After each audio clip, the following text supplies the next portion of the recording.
I remember years ago when the then head of the Revson Foundation, Eli Evans, had come to me. I didn't even have a foundation then, but had come to me to support some big project. And I said, no, I don't think I can do that. And I'll never forget, he said, Laurie, nobody ever went broke giving too much money away.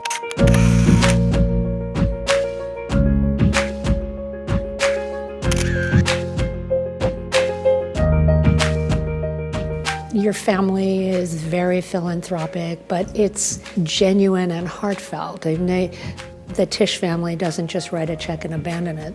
The Tisch family works to make this city a better place. Do you remember when you first felt that spark? As has often been said about us, it truly is in our DNA. It's not something I don't think that we thought about, that studied, but that we saw.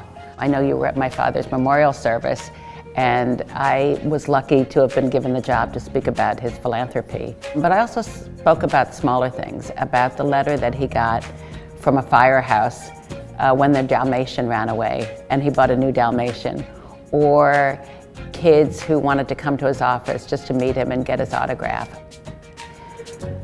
But he didn't check with his publicist and see which of those were good. He liked people. He believed in the city. People have ideas in this city, and isn't that nice? It's complicated, I'm going to abandon it. You never abandon any idea. You don't. Thank you. Thank you. I guess it's partially New York, but I'm not a micromanager.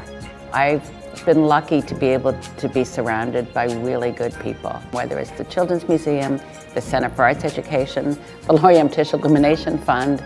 I kind of have big ideas that I'm not positive can be done, and have been really lucky to have found people who can really make them happen.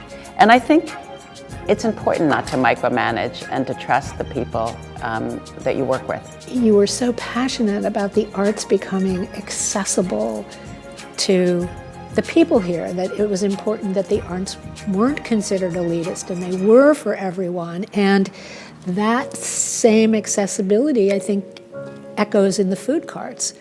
Well, that's kind of behind the overall mission of the foundation, which is access and opportunity, which I guess most foundations really are, but the way that we look at it, or the way that I look at it, is through the window of, well, how come I get to do it? How come my kids get to do it? How come you get to do it? Whether it's breathe clean air, whether it's access to healthy food, whether it's have arts in your school. And a lot of that is just determined by zip code. You know, I've done so much work in the healthy food area, and the Green Carts was the first initiative that got me into this whole area. And it seemed like it was kind of simple. The City Council passes a law that allows 1,000 green carts, fruits and vegetable carts, into the areas where there's the highest rate of diabetes, diet-related diseases, and not surprisingly, the lowest access to healthy foods, food deserts. So I did a partnership. It was my first big project with the City of New York in getting this law passed to allow 1,000 green carts into these neighborhoods. You love this city.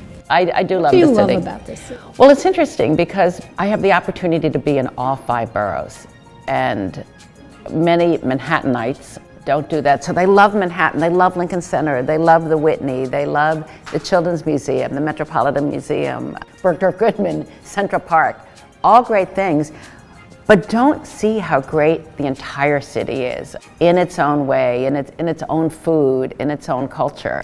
And for me, it's always really exciting to go on site visits outside of Manhattan.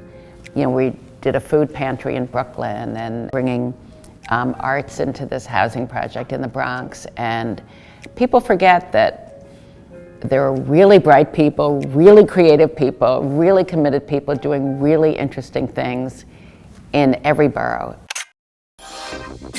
There's a lot that goes on with this image, like the image of Kelly Cutrone.